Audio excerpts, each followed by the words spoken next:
So you want to use these forward questions, right, to identify pain and to identify pleasure.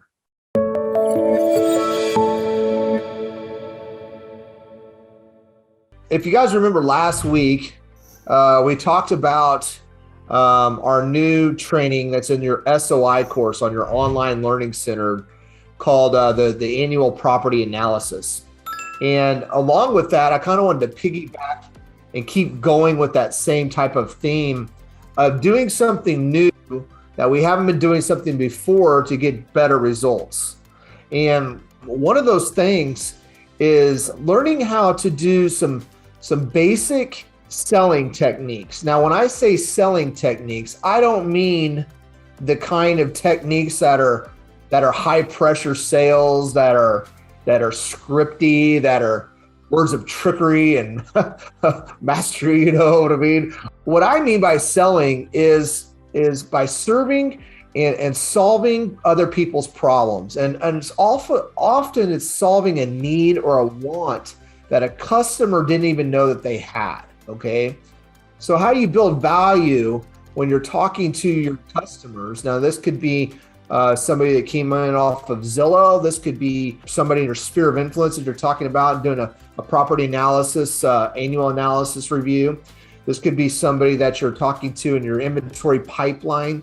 It could be somebody that you met at the soccer game with your kids, so to speak, or maybe you met them at church, for instance. You got to have a way to start attracting people towards you, not trying to persuade them to talk to you, okay? That's what selling really is. Now, the first step of selling really is doing a couple things. I want to break this down even a little bit more for you. So number one is people tend to move towards someone that they know, like, and trust, okay? Someone that they feel good and comfortable with. So you need to position yourself as a likable, approachable person, a trusted advisor, not necessarily a salesperson, okay? Now, we're all salespeople. We see even having our card, real estate salespeople. It doesn't mean that we have to be that, that sales type guy, right? You know what I'm looking at. The guy that's got the pleated pants and the tie and real cocky and confident and that sort of thing, or it's that woman in a big, tall, high heeled and very confident person, and just comes in there and starts talking to you and giving you all these scripts and dialogues that make you do something. That is a salesperson. I get it, but I kind of want us, since we're dealing with probably the most expensive thing that somebody could buy, which is a home, and they're giving us $10, $15, $20,000 to do that per transaction, we need to come across a little bit different. And that's where I'm getting at, being likable, being somebody that's a trusted advisor, okay? Now, so people will move towards someone that they know, or people will also move towards value, okay? If you have something that they value, something that they want, they'll be attracted to you. So your mission is to create value and to be likable. Now I'm gonna start breaking this down even just a little bit more for you. So I get a lot of people that ask me about how to talk to people and scripts and dialogues and objection handlers and things of that nature. And really it doesn't have to be like that, because one of the biggest complaints that I have felt on the other end as a consumer, or what we found out by just studying a lot of different customers on the other side of the thing, is most agents, real estate agents, and salespeople for that matter, they just talk way too much. They never ever listen, right? Your job is to listen, it's not to be talking. So if you're doing a lot of things, like say you go into a listing presentation and you got your flip chart and you're just talking, how great you are and what you do and this and that, and blah, blah, blah, blah, blah, blah, blah, blah, blah. I just want to let you know that you're turning your customer off, okay? When you are on you get a Zillow lead that comes in, right? And you're wanting to converse with them, and they're interested in 123 Main Street, okay? Let's just say 123 Main Street's your listing, or it's your company's listing, right? And you just start talking, right? Oh, it's got awesome bedrooms. It backs up to the greenway. It's really close. It's got the best schools, blah, blah, blah, blah, blah. You're turning your customer off. So you're going to have a really hard time converting leads. You're going to have a really hard time creating value with that customer. Okay. So remember, we have to either be a liked and trusted advisor, right? Which that's somebody that is I'm creating value for you. I'm listening to what your needs are. And you got to be someone that's creating value that attracts them. Okay.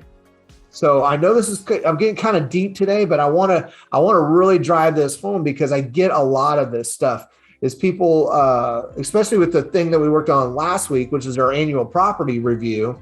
It says in there to start asking forward questions. I'm going to get into that in just a second, exactly what forward questions are and how we can use that when we're talking to our customers. All right. So what do people value?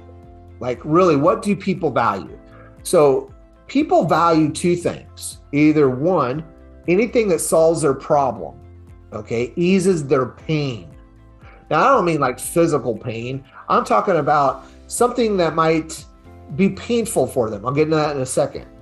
The other thing that people will do is anything that makes them feel good, which brings them pleasure, right? So they move towards something that feels good or something that eases their pain, all right? Let's break that down. I'm going to break that down a little bit more. What I'm talking about eases their pain or brings them value. So here's some examples of some pain points, right? Maybe they lost their job. Maybe they got a divorce. Maybe they got illness, an adult child moving back in. Maybe they lost the last child leaving the nest. Maybe an elderly parent moving in. Maybe a longer commute to work. These are all pain points. Here's some example of pleasure points, right? Maybe they got a job promotion. Maybe they inherited some money. Maybe they had a new baby, right? Maybe they have a new hobby, golfing, boating, something like that. Maybe they're have a graduation coming up. Maybe they have a marriage. These are all pleasure points, usually, right? So that's some examples. So when you're talking to people and you're looking for changes, right? So when you're using our forward questions that we talked about on our last call, right, in the annual property analysis, this is what we're listening for. So as we're going through and we're doing that annual property analysis, right, before we even start that, we ask these, what I call forward questions. And in the forward questions, we're listening as salespeople, real estate trusted advisors, let's just put it that way. I'm going to start saying that. Real estate trusted advisors. I like that. Okay, so we're real estate trusted advisors, and we're listening to the changes in their voice. Do we hear any pain points? Do we hear any pleasure points? And we're making notes, we're making mental notes. We might even be writing them down on paper as we're talking, right? So when you have that Zillow lead that comes in, right, you do want to, your first sentence should be, so you guys are looking to buy a home. Great. And then I would get into the forward questions to build rapport with that client, right? I'm going to get more into that in just a second, okay? Stick with me, trust me. Let's just talk about Ford, for instance, because I keep saying that. I don't mean Ford trucks, even though they're probably the best. I'm not talking about Ford trucks. I'm talking about Ford, okay? So it's family, it's occupation, it's recreation, and dreams. That's what Ford stands for. So family, right? So think about family questions that you can ask. So you're building a rapport with a Zillow lead that comes in, right? Where are you guys originally from? Or maybe you're talking to your SOI. How's the family? Maybe you're talking to somebody that you met at the soccer game. What is your son doing? When does your daughter graduate? Hey, I see that on Facebook that y'all went skiing over the weekend. How y'all doing? These are family and friends types questions. That's the first part of Ford. Then there's occupation. Oh, okay. Hey, what are you doing during the day? How's business? What business are you in? How's everything at work? Those are occupation questions. Then there's R, which is recreation. Hey, what are y'all doing for fun? Did you go to the game last weekend? Hey, the Cowboys played a. I had to put that in there. Hey, the Dallas Cowboys played a great game. Did you happen to catch it on TV? Recreation. Hey, what trips do you have planned? Are you spending much time at your second home? How's your golf game? How many days do you plan on skiing this week? Right? These are recreation questions. Now, let's talk about dreams. Now, you seldom ask somebody directly, what are your dreams? That's kind of weird. Okay. In fact, that's actually pretty creepy. Don't do that. I had someone do that on a call that I listened to from an ISA the other day. We had to have an immediate emergency coaching call. I was like, dude, you can't ask the guy what are your dreams? I mean, that's just weird. You don't even know this person. But what dreams questions you could ask for is, hey, what are your plans for the holidays? Do you guys have any trips planned this summer? Hey, your daughter's graduating in the spring. What are her plans? Now, see, we can use these kinds of questions to build rapport with a Zillow lead. We can use these questions to build rapport with our sphere of influence. So I know a lot of you guys have call reluctancy sometimes when you're talking to your sphere of influence. You don't want to shake them down. You don't want to like be the sleazy salesperson. I just told you I don't want you to be. In fact, I want you to be completely the opposite. But when you're talking to your sphere of influence, you're talking to your past clients, you're talking to a vendor relationship, you're talking and you're following up on Zillow leads. If you got a new Zillow lead, if you got somebody in your open house, you can use these forward questions to bring value and become that real estate trusted advisor that I'm desperately trying to get through to you. Okay. So what does this all mean? Right? So you want to use these forward questions, right, to identify pain and to identify pleasure, right? So remember, back to job loss, for instance. Let's just take job loss, right? So, hey man, how's things going in business? Oh man, it's not going really well, actually. You know, my company just started to downsize some people. I think that I might be leaving soon. You know, I just got hired and you know, they're already making cuts and I might lose my job. Okay. Let's just say that another one. Hey, you know, how's your family doing? Oh man, my son, he didn't want to go to college and he, you know, tried to make it on his own, couldn't do it. So, I mean, you know, I think he's planning on moving back in here for a while. Kind of a pain in the butt because we just got him out. Pain points. You with me? Okay. Now some pleasure points, right? Let's just use the same thing. Hey, how's business going? Man, business is great. I just got this new promotion. I finally got moved up to this executive level. I got a corner office. Man, the thing is legit. I love it. I love my new job. Thanks for asking, dude. These are kind of, see what I'm talking about? Those are pleasure points. Now, let's just take that for instance. Let's just take our buddy, the job loss. Let's take a negative pain point. He's losing his job. Let's take another pleasure point. He got a promotion. That's stuff that you want to listen to as a real estate trusted advisor. Now, this is not where you go sleazy on you, right? Where you say, man, let's see, he got a promotion. I bet this guy wants to buy a bigger house. And then you get in that real estate conversation. Don't do that, okay? But what you would do is I would write that down. I would put that in my CRM. I would kind of get that going there. But as you're talking and as you're building rapport, right, these things are going to come up again. Because if you ask him, hey, how's business going? Man, you know, hey, I got a great job promotion. You know, I got a brand corner office, all that stuff. What do you think he's going to ask you if you know him and if he knows that you're a real estate agent? See, our auto emails that are going out twice a month, because I know you all have everybody on a 40 contact plan. They're all going out. We got our emails going out, our video newsletters going out. We have our social media going out. We have our postcards going out every month.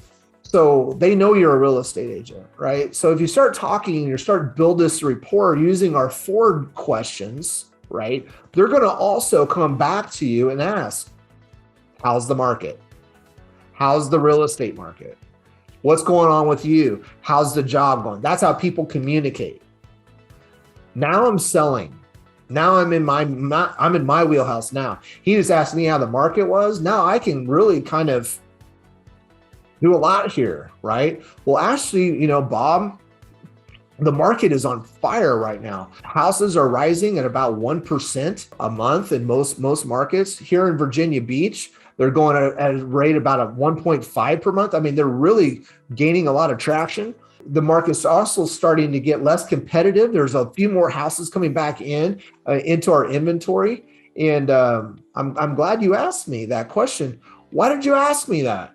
What's the reason you asked me that? Well, I don't know, man. I got this new job and stuff.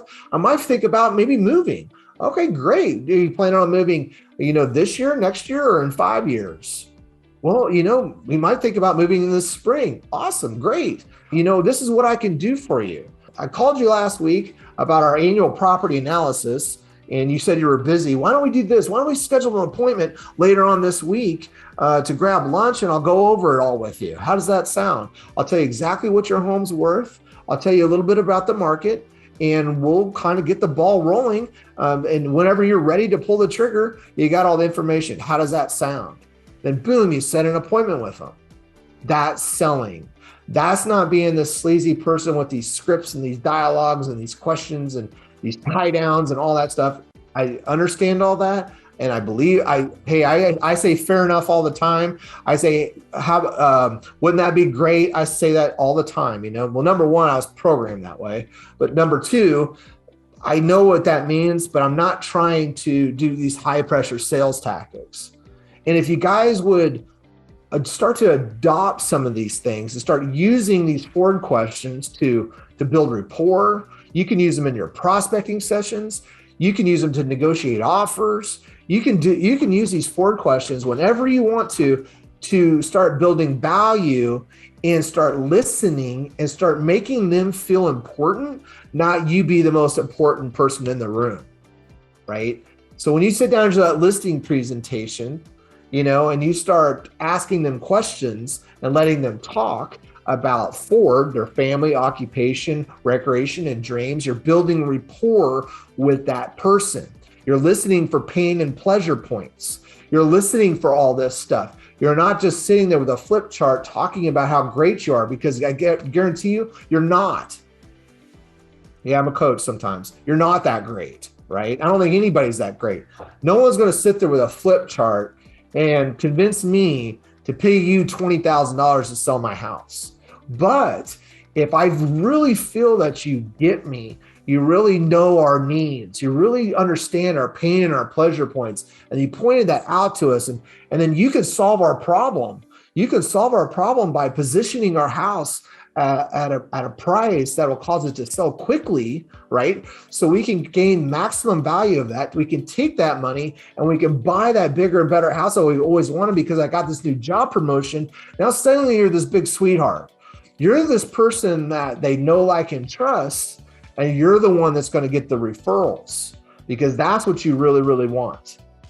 So I had a lot of people email me, sent me some DMs on social media. One person called me. I kind of skipped over that last week. And I did it with your guys' group and some other groups about the forward questions and about how selling really does work. And so I wanted to make a quick video and go back and talk to you a little bit more about this. I want you to think about that this week, okay? Right now, everybody should be going through all of their leads. Okay, everybody in your inventory pipeline, anybody in your CRM, all of your people that maybe all your Zillow leads have came in. If you want to really ramp up your business for this fourth quarter, which is literally Friday, not this Friday, next Friday, October 1st, is the beginning of the fourth quarter, which I call the real estate New Year's Day, because most of the business that we're going to create in October, November, December is probably going to be for next year. I mean, we probably will close a few more deals this year, but we're starting to build up that pipeline for next year. Can you believe that? 2022. I want you to talk to them, and when you call them, I would say, hey, this is Brad Baldwin at the Bryant Group, and I had a quick second. I was thinking about you today. I know that you were thinking about buying a home. Is that still in your plans? Okay, great. And then you can get into this forward conversation to start building rapport, okay? Then you could say, hey, the purpose of this call is actually, I know that you wanted to buy a house. I've got a lot of great new properties that are coming on the market. I've got a lot of information I'd like to share to you about the market, right?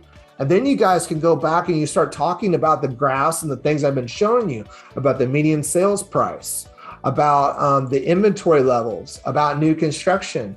Now you just became this trusted advisor that you guys can actually build value with your customers with, and you can get them to make decisions now versus waiting, separating the looker from the buyer. Okay. So I know I've thrown a lot of information out at you today, but I wanted to really drive that home. Some of the things that I'm talking about the median sales price graphic or the annual property analysis, if you have no idea what I'm talking about, it's on our website, therealestatetrainer.com. Or you can get in the Facebook group, the Real Estate Agent Roundtable, which I put in here. We also have a podcast called The Real Estate Trainer. I mean, it all kind of lines in together. There's multiple ways I know you guys like to learn. The same information is on all that stuff, but some of these things you really need to see. You guys have access to all the graphs. You got access to all the graphics. So don't worry about that when you see that. If you have any questions or problems, or if you want to talk more about the Ford or anything like that, hit me up in the Facebook group or send me an email. I'd be happy to help you guys out. I want to do something a little different today. I wanted to kind of teach you guys how to sell a little bit and become a trusted advisor. Not so much just get leads. And I think that's the most important thing, because leads are never a problem. You can always get more leads. You guys have a lot of leads that come in. It's converting those leads and getting the leads that you need out of your a sphere of influence database that really is going to propel your business. So hope you got a lot out of today. And I hope to see you all next Wednesday. We'll kind of keep this kind of going in sequential order, and I'll talk to you all next week.